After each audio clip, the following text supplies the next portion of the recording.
বন্ধুরা সবাইকে স্বাগতম জানাই মুশফিক অর্গানিক গার্ডেনে। দেখতে পাচ্ছেন এটি আমার গ্রো ব্যাগে একটি রেড কিং পেয়ারা গাছ। আমি 25 দিন পূর্বে এই চারাটি রোপণ করেছিলাম। দেখতে পাচ্ছেন গ্রো ব্যাগের মধ্যে আছে।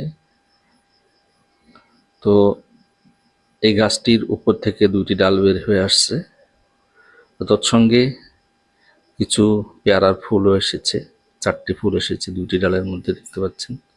এই ডালে 2টি আর এই নিচের ডালে 2টি ফুল এসেছে, দেখতে পাচ্ছেন। 25 দিন পূর্বের গাছ, কিন্তু 4টি পেয়ারার ফুল। এই পেয়ারাগুলো রাখবো কি রাখবো না তা নিয়ে আজকের এই ভিডিওটি।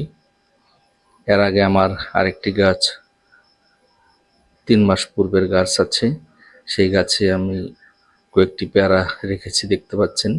এদিকে 2টো পেয়ারা, নিচে একটি বড় পেয়ারা হয়েছে। তারপর এই সাইডে দেখতে পাচ্ছেন আরেকটি আছে, কিন্তু আবার এই নতুন ডাল থেকে, কুশি থেকে আরো নতুন বের হয়ে আসতেছে, দেখতে পাবেন। তো বন্ধুরা, দেখতে পাচ্ছেন এটি বের হয়ে আসছে।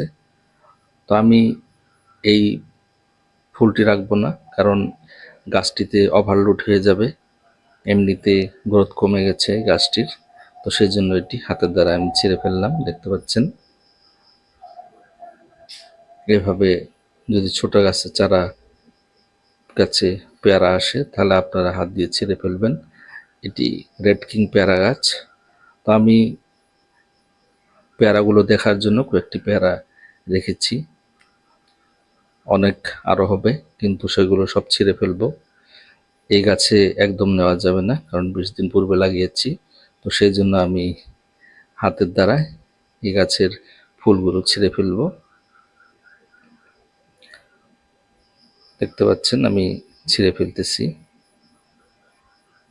এই গাছটিতে যদি আমরা নেই পেয়ারা, তাহলে আমাদের একদম গ্রোথ থেমে যাবে গাছটির, কারণ যত নিউট্রিয়েন্টস আছে সব পেয়ারা টেনে নেবে। সেই জন্য গাছের দিকে আর ধ্যান দিবে না, নিউট্রিয়েন্টস টানতে পারবে না। তো সেই জন্য আমরা গাছের ফুলগুলো ছিঁড়ে ফেলবো, বা আমি আমার গাছটি ছিঁড়ে ফেলতেছি, কারণ ছিঁড়ে না ফেললে আমাদের গাছের গ্রোথ থেমে যাবে। তো বন্ধুরা, এইভাবে আপনারাও কেয়ার নিতে পারেন গাছের।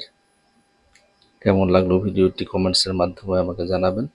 যদি ভালো লাগে একটা লাইক দিবেন, বন্ধুদের সাথে শেয়ার করবেন। নোটিফিকেশনের জন্য বেল আইকনটি অবশ্যই প্রেস করে নেবেন। নতুন বন্ধুদের কাছে আমার এটি একটি আবেদন।